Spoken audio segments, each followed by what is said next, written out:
Olá! Plínio Martins Filho, editor de Seu Tempo, mergulha na trajetória de uma figura central no mundo editorial brasileiro dos últimos 50 anos. O Entre Linhas conversou com o jornalista Ulisses Capozoli, autor do livro, e com o próprio Plínio, professor da USP, ex-presidente da EDUSP e fundador da Ateliê Editorial.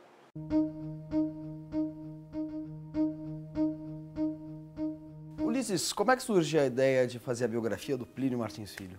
Eu acho que a gênese desse trabalho está no outro livro, não, meu, que o Plínio editou, que é um livro da Antártida, né? A história da exploração da Antártica, um pouco do Ártico também. E eu acho que a gente teve uma aproximação e, em um certo momento, conversei com o Plínio sobre isso e decidimos. Agora, isso foi nos anos 90, né? Tem uns processos que são mais lentos, né? Para contar a história de uma pessoa, fazer um relato linear é muito chato e muito limitado. No caso do Plínio, em especial, eu tenho o desejo de atingir um grupo de leitores, não é do ponto de vista oportunista, absolutamente não, mas do ponto de vista de interesses, não? Então, tem estudantes de editoração, tem leitores apaixonados por livros, tem uma diversidade de pessoas. Eu queria conectar essas coisas todas para que essa ideia de que tudo está ligado a tudo fizesse sentido.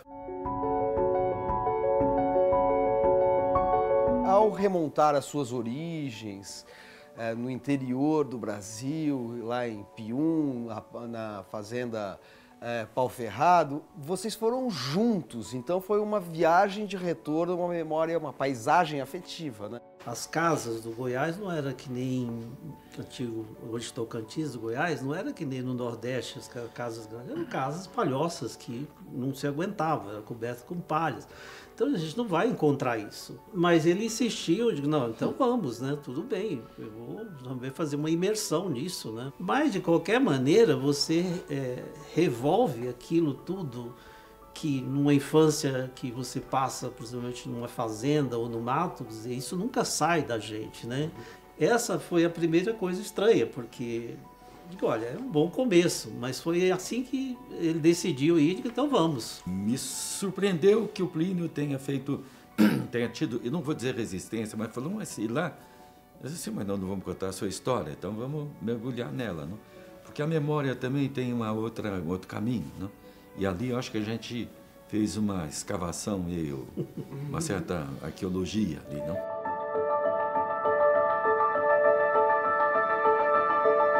Plínio, daí você vem para São Paulo em 1971, trabalha sucessivamente na editora Perspectiva, onde você conhece um grande editor, Jacob Ginsburg, e depois na EDUSP, onde você trabalha com João Alexandre Barbosa, um grande crítico literário, que são figuras marcantes aqui na sua biografia. Mas tem uma terceira que pouca gente conhece, que não é um intelectual de renome, mas que é tão importante quanto na sua trajetória, que é o Geraldo Gerson de Souza. O Geraldo era um personagem desses raros no mundo da cultura brasileira, no mundo do livro.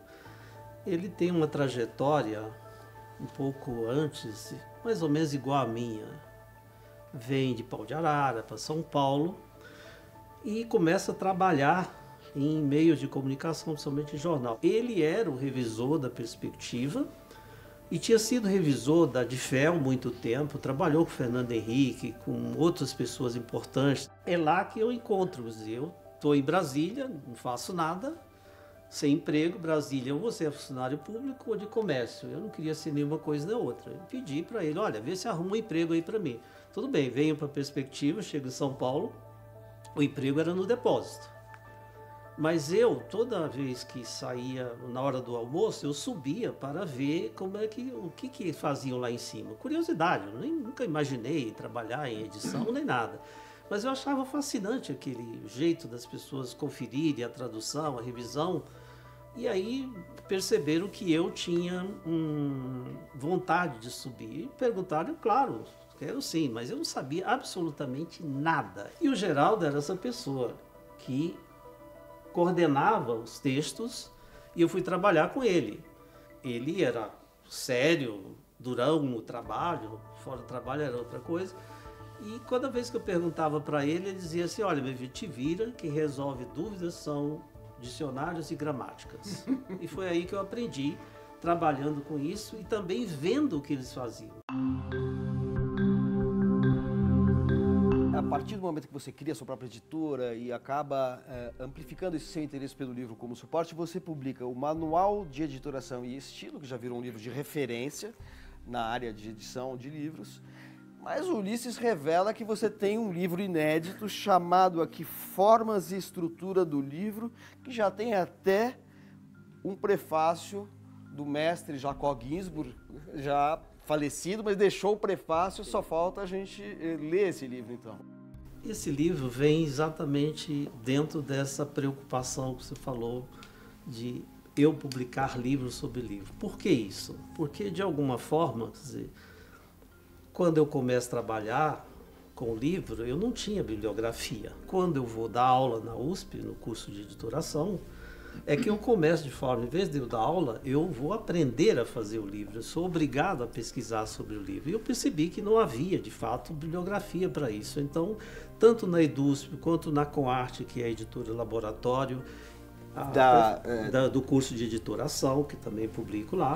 Da ECA, onde você dá aula. Escola de Comunicações e Artes, eu também publico livros sobre livros. E esse livro é isso, ele conta um pouco a história do livro, desde os suportes mais primitivos, que é o osso, que é a carcaça, até chegar na argila. Da argila ela vai para as tabuinhas de argila, passa para as tabuinhas de cera, da cera passa por códice, que a primeira forma do livro são essas tabuinhas que elas se juntam. Aí você vai para o códice, o livro manuscrito, que é o códice quadrado, que já vem com essa coisa, e vai até chegar com a primeira revolução do livro, a segunda, sei lá, que vem a tipografia, que começa o livro moderno. Aí eu estudo o livro moderno passo a passo, os elementos do livro, os externos, internos, cada página ela é discutida e ilustrada. É um livro que está, posso dizer, quase 20 anos pronto. O prefácio está escrito há 16 anos, que o Jacó escreveu. E só veio à luz por causa da biografia escrita pelo Ulisses Rapozzoli.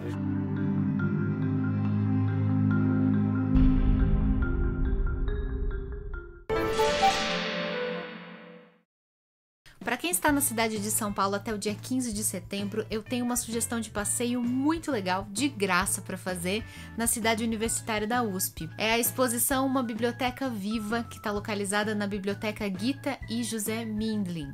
Para quem não sabe, esse foi um casal de bibliófilos muito famoso, muito importante, que durante décadas construiu uma das maiores coleções particulares de livros raros. E depois que eles faleceram, o acervo da biblioteca deles, de mais de 60 mil livros, foi doado para a Universidade de São Paulo, onde montou-se uma biblioteca aberta aos pesquisadores e ao público em geral. Agora esse prédio está completando 10 anos e eles resolveram montar uma exposição com alguns destaques dessa coleção. Livros raros da literatura brasileira, tanto do passado quanto do presente. Tem livro, por exemplo, do Padre José de Anchieta, do século XVI. Tem o primeiro romance brasileiro do século XIX, A Moreninha, do Joaquim Manuel de Macedo. E tem alguns clássicos do século XX, como por exemplo Grande Sertão Veredas, que por sinal está no original datilografado com as próprias anotações de Guimarães Rosa, ele construindo o texto na nossa frente. Um outro exemplo de livro em construção é o clássico Vidas Secas, do Graciliano Ramos, que lá no exemplar da coleção está corrigido com o título original, que costumava ser O Mundo Coberto por Penas, até ser mudado na última hora para Vidas Secas.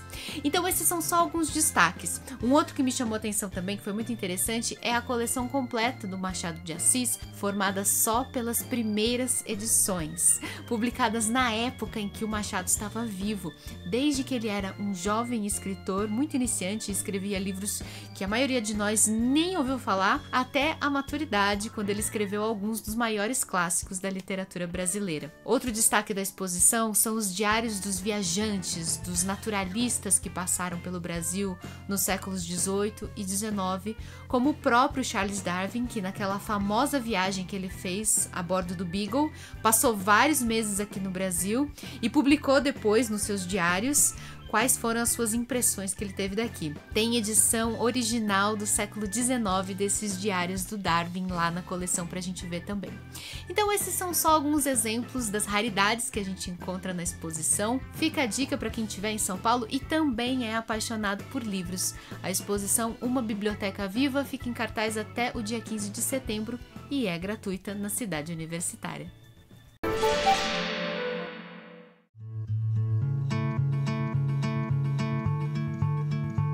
Indico o livro Quarto Despejo, um diário de uma favelada, de Maria Carolina de Jesus. Um livro que retrata a história dela mesma na favela do Canindé e fala muito sobre as dores, o amor dela pelos filhos e o que uma situação de vulnerabilidade faz com que uma mãe, com muito amor, faça pelos seus próprios filhos e pela própria vida. Hoje eu vou indicar A Guerra Não Tem Rosto de Mulher, da Svetlana. Conta um pouco da história das mulheres da Segunda Guerra Mundial, das mulheres russas e como que elas foram parar ali no meio daquela guerra toda acontecendo e o que elas fizeram até então e todo o impacto socioeconômico e feminista que isso gerou depois da Segunda Guerra Mundial e como elas lidaram com isso. É um livro super bonito e mostra a luta das mulheres mesmo na guerra. A indicação de um livro de uma outra autora que ganhou o Prêmio Nobel, que é essa polonesa, cujo nome é meio difícil de falar, né? Olga Tokarczuk, né? Ela tem várias obras de ficção já traduzidas no Brasil, que são muito boas. Agora, esse livro é diferente, é um ensaio que ela vai tendo vários artigos. Eu não li inteiro ainda, mas é muito bom. E o último capítulo é sensacional, se a gente pudesse dizer assim, que é o discurso que ela fez quando ela recebeu o Prêmio Nobel. E ele tem um título muito interessante, são ensaios. Escrever é muito perigoso.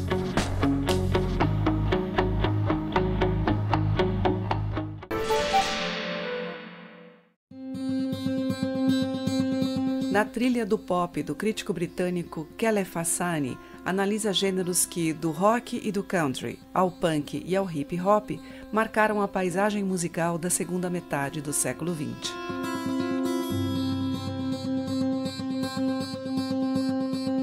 Poesia como arte insurgente reúne reflexões e manifestos que expressam as concepções estético-existenciais de Lawrence Ferlinghetti, um dos principais representantes da geração beat.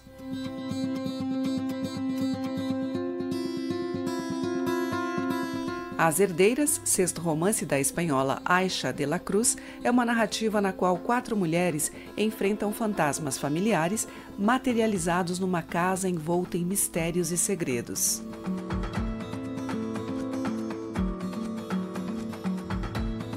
E o romance História para Matar a Mulher Boa marca a estreia literária da cineasta Ana Johan, tendo como protagonista uma mulher que busca romper com as normas sociais que a moldaram.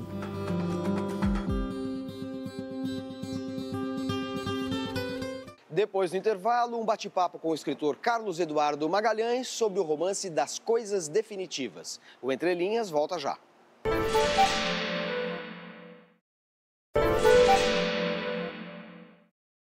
Das Coisas Definitivas é o 12º livro do escritor e editor Carlos Eduardo Magalhães. Transitando entre passado e futuro, a trama descreve a desconstrução de uma época e de uma família, de um modo de ser e de ver o mundo.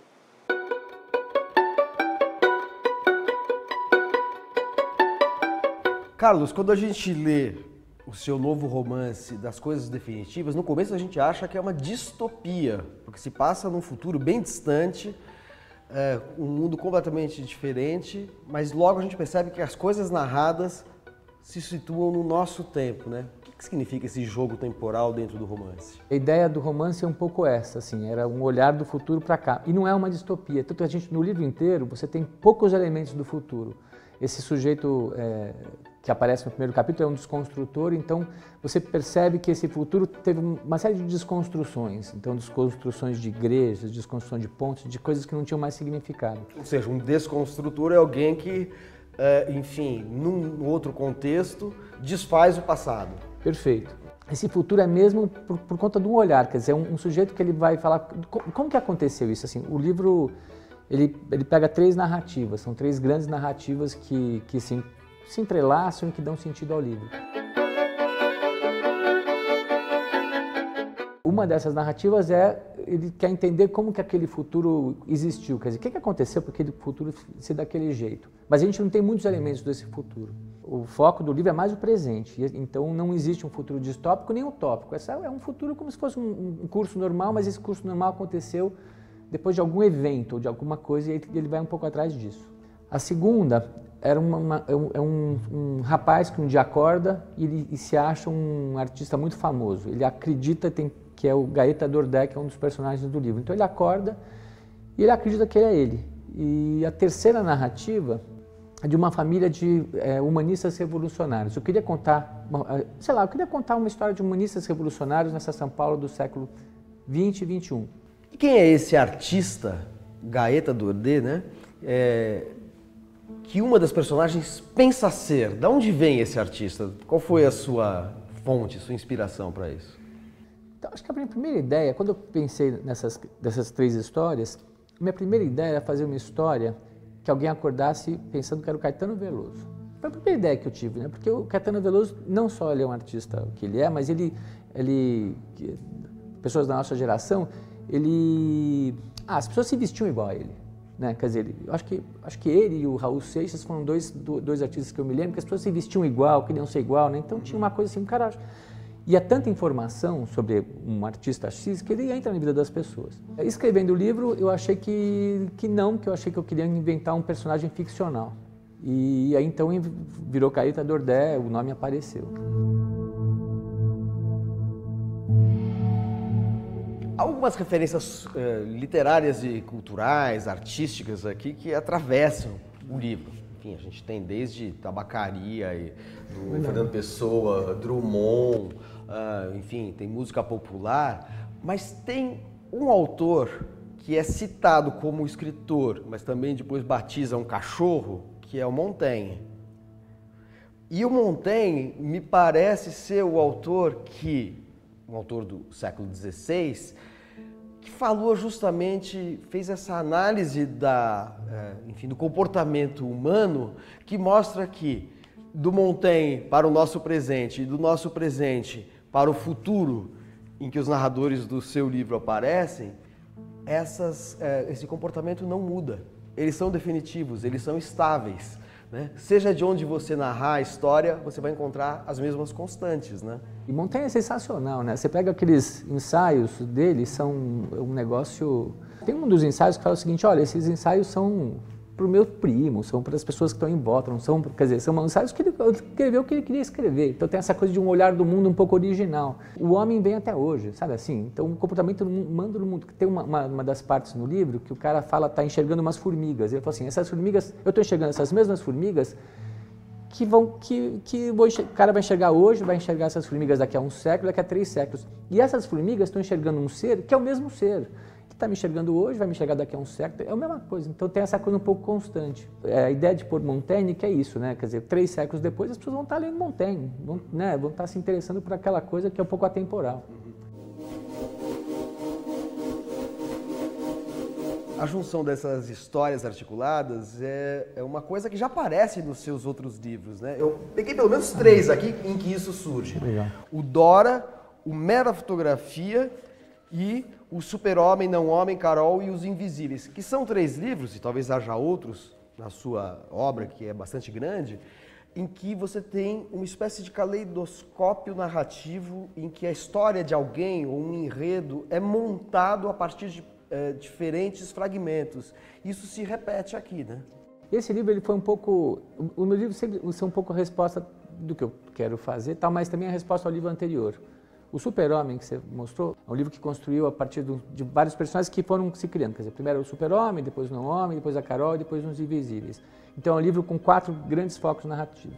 O livro posterior, que foi Petrolina, é um livro que passa na ótica de um personagem só. Quer dizer, você vai acontecer um monte de coisa, mas quando você vai ver, é um narrador em terceira pessoa, mas sempre na ótica de um personagem. É um road movie, né? É, exato.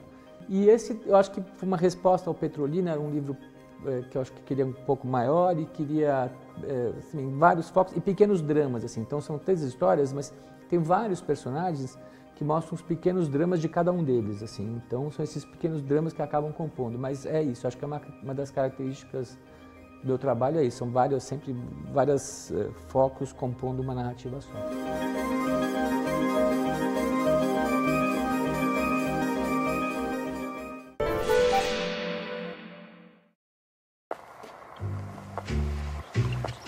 How goes your American Rescue Committee? American Emergency Rescue Committee.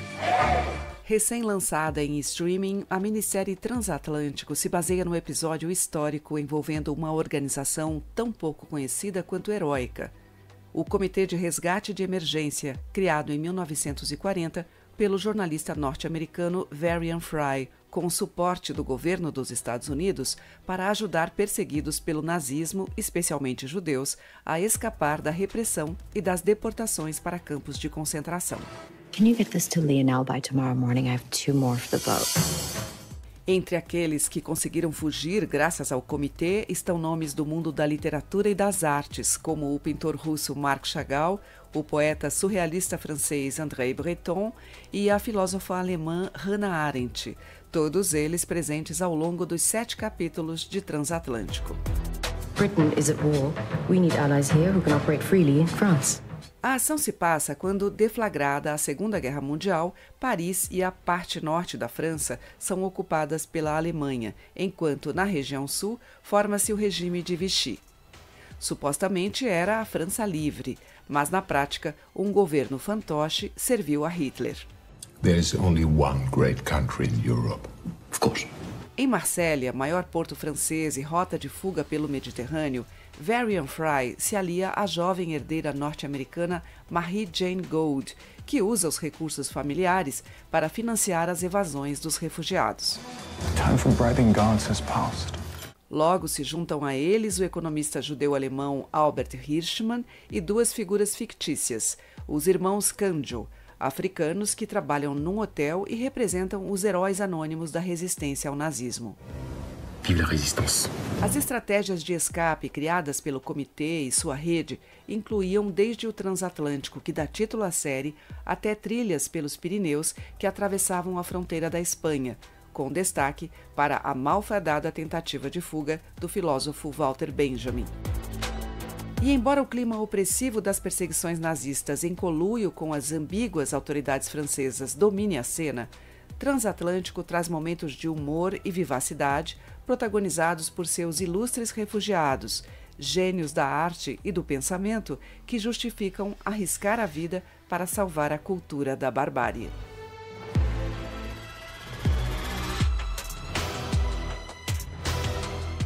O Entre Linhas de hoje termina com trechos de entrevista à TV Cultura do diretor teatral Aderbal Freire Filho, que morreu em 9 de agosto. Nascido em Fortaleza em 1941, nos anos 70 ele se mudou para o Rio de Janeiro, onde estreou como ator em Diário de um Louco, de Nikolai Gogol. Um dos principais nomes do teatro brasileiro contemporâneo, Aderbal Freire Filho tinha uma profunda conexão com a literatura e levou aos palcos Hamlet, de Shakespeare, Moby Dick, de Herman Melville e o Púcaro Búlgaro, de Campos de Carvalho, entre outras obras. Até a semana que vem. Ser diretor é dominar a arte de ser desnecessário. eu não diria que somos desnecessários. Somos invisíveis. Invisíveis, nós somos puramente invisíveis. Eu me lembro que quando minha mãe era viva, tinha muita preocupação de saber, de me preocupar muito com como que ela explicava para as amigas o que o filho fazia. Porque o que o filho faz? Porque se eu escrevesse a peça, se fosse uma peça escrita por mim, porque até eu escrevo peças, mas quando dirijo, se eu escrevesse a peça, ela diria, ele que escreveu. Se eu fosse o ator, não precisa dizer nada, as pessoas reconhecem imediatamente. Se eu fizesse o cenário, ele que fez aquele cenário que está lá, a música, qualquer outra coisa. Mas o diretor, o que faz o diretor? Ninguém sabe. Você, às vezes, tem um amigo de outra profissão, teu advogado, teu médico, e aí, às vezes, numa conversa, sim, ele diz, mas o que você fez nessa peça? Porque ele foi ver, viu que tem um cara que assinou, que escreveu, o outro que faz, o outro que fez o cenário, o outro faz o figurino e tal. O que você fez? Isso é maravilhoso. coisa engraçada no seu livro que são os nomes que misturam umas tradições assim diferentes. De onde vêm esses nomes? A ideia um pouco foi pensar que tudo vai ficando uma coisa só no futuro, né? Então o chinês casa com o português, a ideia é um pouco essa, né? E alguns são inventados. Por exemplo, Bamalares eu inventei para não ter no Google. Falei, tem que ter um nome que não tenha no Google. O Takashi Makaoka, ele era Takashi Takaoka. Aí eu tinha 300 Takashi Takaoka no Google. Falei, não, vamos inventar uma coisa assim. Então, uma parte foi inventada, mas a ideia é assim, os nomes, eu sempre penso nos nomes com algum sentido.